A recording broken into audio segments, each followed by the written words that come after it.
One of the things that I've always loved about StarCraft is the fact that the game really hasn't changed that much. Besides StarCraft Remastered and the cosmetic changes, the quality of life changes, since one of the earliest patches in StarCraft Brood War that changed the spawning pool from 200 minerals to 150 minerals, there really hasn't been any balance changes whatsoever.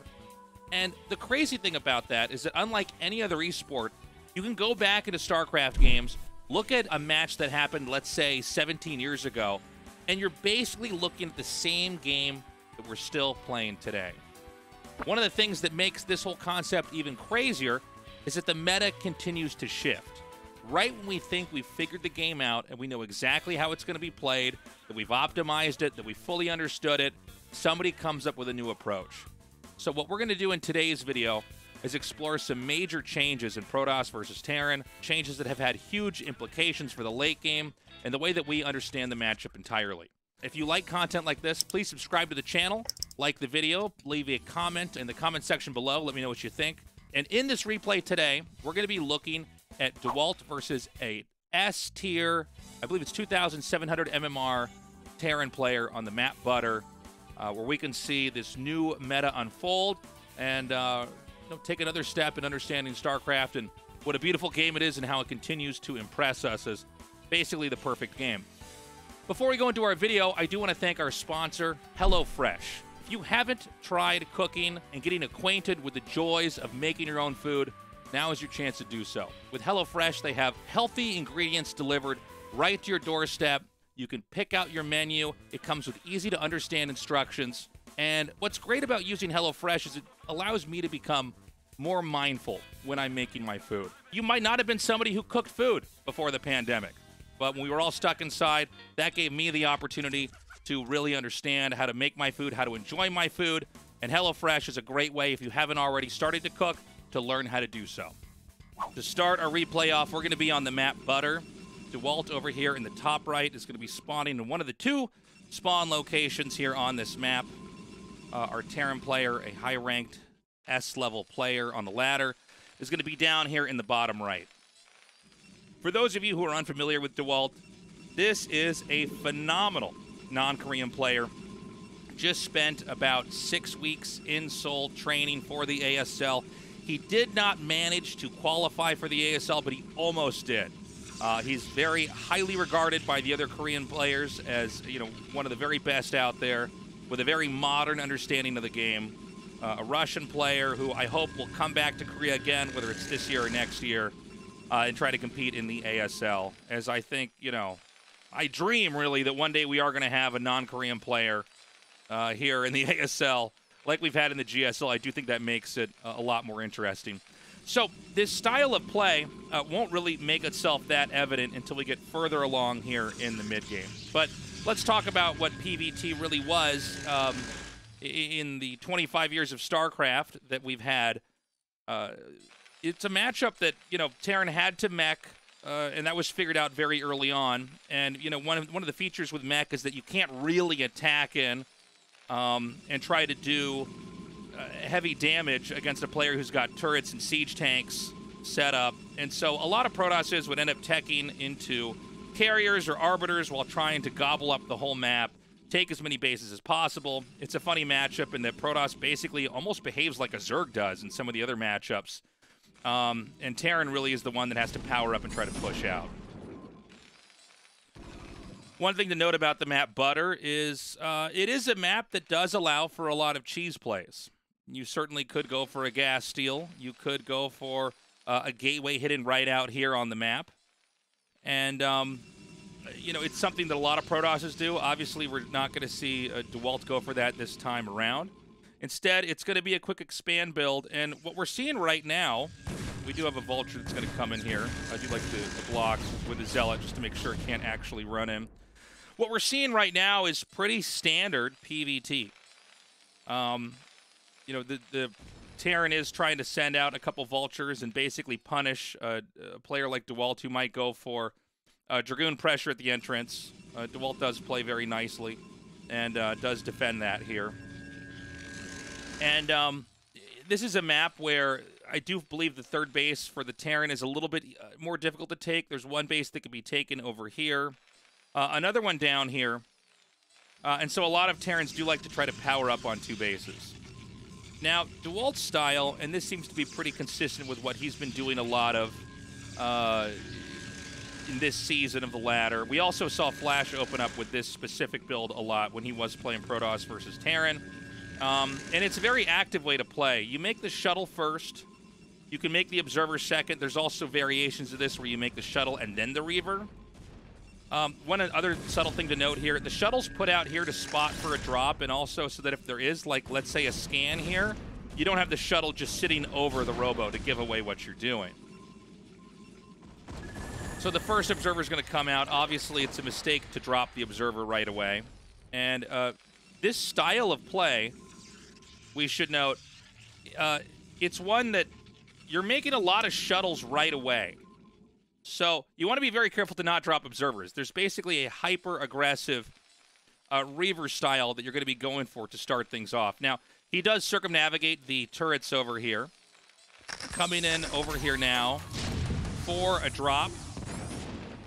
And does take some SCVs out. Now, it's paramount you don't drop the shuttle early on, although DeWalt tends to be hyper-aggro with this. He is going to go ahead and pull out. Certainly when the Goliath is there, you want to try to back away, as that can really hunt that down and kill it. So the play is then another Nexus and 4 gates total. So this is going to be your growth play. Keep in mind, we have the other Observer that's been made. This is the only Observer you're going to have for a while, because after that second Reaver, you're going to get a second shuttle. Now, you might be watching this and asking yourself, okay, where is the crazy play? Well, we see it right over here. As I pause this replay, Scarab damage. This is a upgrade that, honestly, I think a lot of us can forget that this is even an upgrade in the game. Unless you're really a student of Protoss, this is not an upgrade that we saw commonly made. But this is an upgrade you get every time when you do this build, and this is where we're going to see this new meta unfold here. So the second shuttle play, is the second shuttle out here? Let me take a look. Okay, so I think the first shuttle's still there. The second one is going to be popping out in a second. Now, the double shuttle play in the mid-game, this actually is fairly standard. I remember casting this before StarCraft 2 was out when I had moved to Korea early on. And the idea with this is that one shuttle can't get inside of a Terran's base, do damage, and get back out. But a shuttle with Zealots in can be dropped, unload, kill turrets, and draw the initial fire of the turrets, while the second shuttle holding the Reavers can get deep inside. Terran over here is going to go take a third base, and we're going to get to see the beginnings of what make this build so strong. Now, before we get this drop that's going to come in here now with the 2 shuttles, we should note that there is a Citadel made, a Forge made, and most importantly, a second robotics facility. And now we're really seeing this build branch out in a way we just never saw on PvT. Making a second robo off of 3 bases was pretty much unheard of. It just wasn't a thing. And now we're going to get to see why this build is so crazy. So here comes the tactical play. Note the Dragoons are set up over here to look for an opening, as Terran may be spread too thin. The first shuttle comes in to unload, and you basically sacrifice that first shuttle. It's the second shuttle with the Reavers you need to keep alive. And so immediately we're seeing lots of damage come in here. SCVs get picked off. The Reavers getting microed back. And remember, a Scarab can one-shot a Vulture. It can two-shot a tank or a Goliath. And we already see 36 SCVs to 58 probes. So he's in a very healthy position. These Dragoons can come in on this side to attack a soft spot over here at the Terran's third base. And we're going to see the shuttle and Reaver kamikaze into here and try to take this out. Now, it should be noted, an alternative option here and maybe a better play from DeWalt would be to take the shuttle with the one Reaver and then head back out north.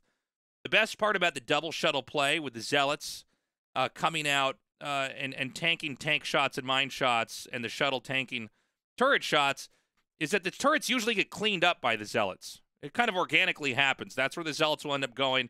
And so you have an easy exit, and you've recreated an opening for a second bombardment over into the Terran's main. Back at home, more shuttles are being made. Scarab damage is finished. The 4th Nexus starts, and behind that, 8 gateways is the goal you want to have. You can see that Zealot speed is going to be taken here. Shuttles are being made at an extremely quick rate. Now, there's a couple ways you could approach this. You know, I mean, the more shuttles you keep alive in the game, the more opportunities you have for drops later on. But the big thing that you should take away here is that Terran can't really attack you right now. If Terran were to attack you in this moment, you'd have 2 shuttles with a bunch of Dragoons.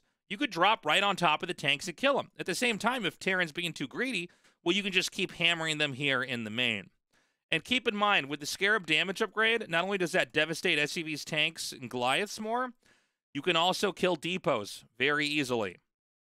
Terrans, you know, their supply structure, it's not as small as a pylon. A pylon's about that big. A depot, pretty bulky. They're usually made in blocks, like you see here. So if you can get a Scarab to hit in the area right here, in the middle of 4 depots, or let's just say like right here as an example, anything like that, you're going to destroy their ability to keep up with production pretty rapidly.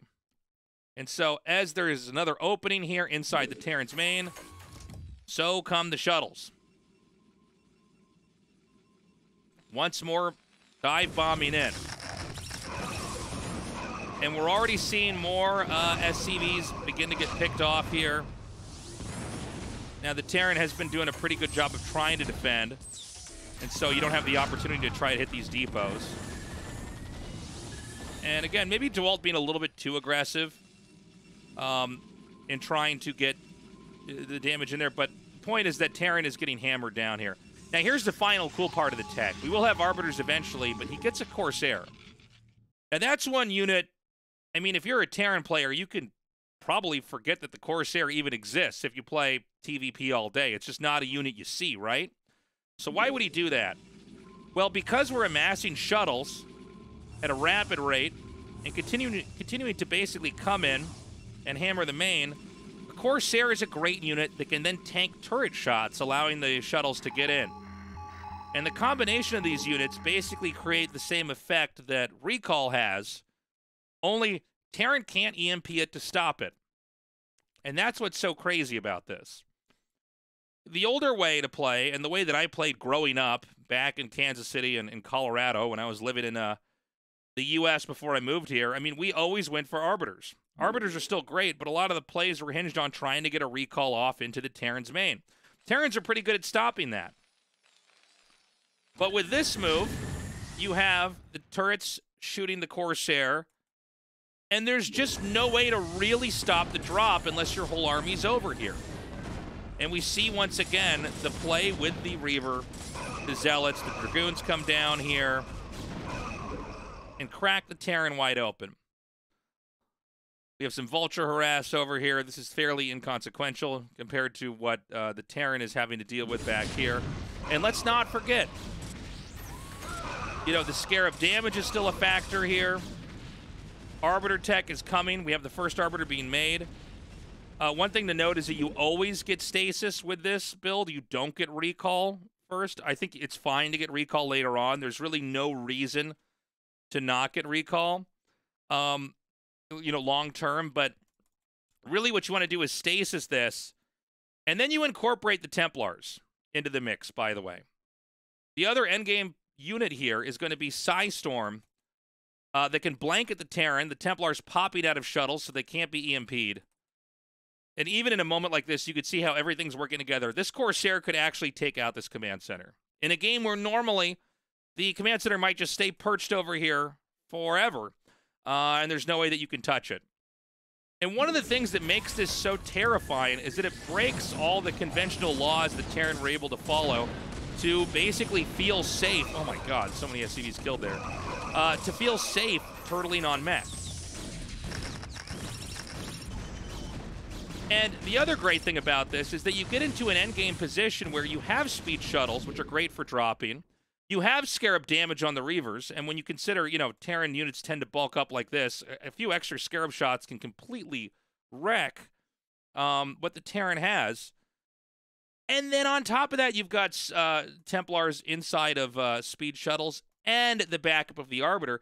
You just have a better late-game army.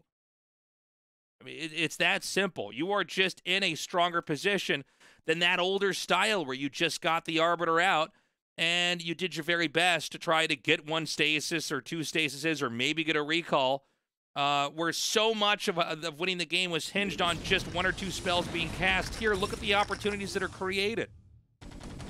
You can juggle the Reaver and the Shuttle over and over again. You have these opportunities to counterattack because Terran has to commit so heavy. Now, that being said, I think the Terran's actually done a pretty good job of trying to hang on. But this is such a punishing style. And this is a game where we haven't even seen the Templars really used yet. But you can see those Templars are out here now. And this is it's very tough to deal with.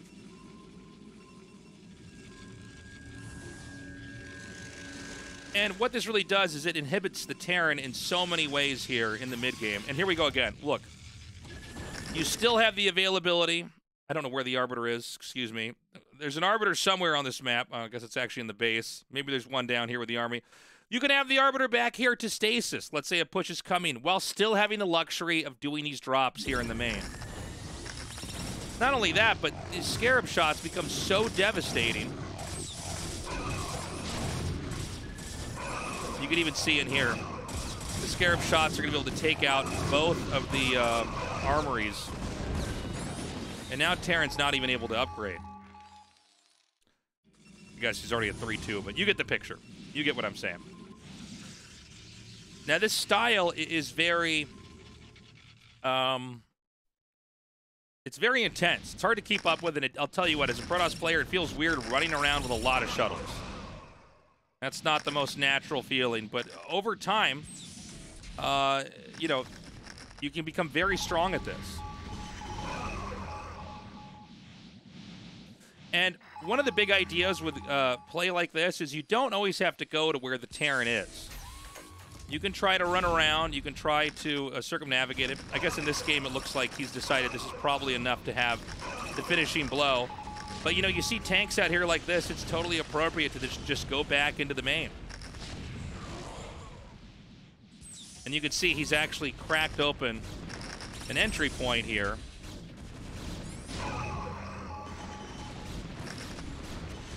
Another stasis comes down. And there's just no way the Terran's going to recover. The shuttles refill. It's just too much. A very different way of approaching the game, and it's one I never saw coming. I really thought that PvT was like the most sorted matchup in the game, and to see changes like this, it's pretty wild. So to summarize that, we have 2 shuttles made right away. That's not the different part, but it's necessary to do in the build in order to try to drop the main. But Scarab damage is made after that second shuttle comes out. This allows the Reavers to be extremely powerful and potent when you drop them in the main. And they're also great when it comes to fighting the Terran's army as it comes at you. The second robo comes down, and you continue to accumulate shuttles, expanding, making zealots, making Reavers. And with that second robo, you're able to crank out a couple extra observers that otherwise you just wouldn't be able to get with a build like this. With one robo, you basically would be able to make one observer, and then you'd be making shuttles the whole game. I have seen some games where pros have experimented with that, but, you know, you're kind of in the dark as far as vultures coming out on the map and harassing you. And then a starport is made. You're going to tech into Arbiters, but in the downtime between when the Arbiter tech is going to finish, you make one Corsair. And the Corsair allows you to get the rest of your shuttles, whether it's into the third base or the main base or anywhere else. The Corsair tanks the turret damage. Turrets are going to prioritize a Corsair over a shuttle. And so that Corsair has just enough hit points and shields to soak up damage to let's say 3 shuttles. I've seen 5 shuttles or even 6 shuttles unload into a position and destroy everything. And after that, you go for Templars with Psionic Storm, pair that with the shuttles, so you can basically whittle down the army as they try to push through, and get an Arbiter out. Get Stasis, get Cloak, and make it hard for the Terran to try to get you. So I hope you enjoyed this video. If you like it, let me know in the comments.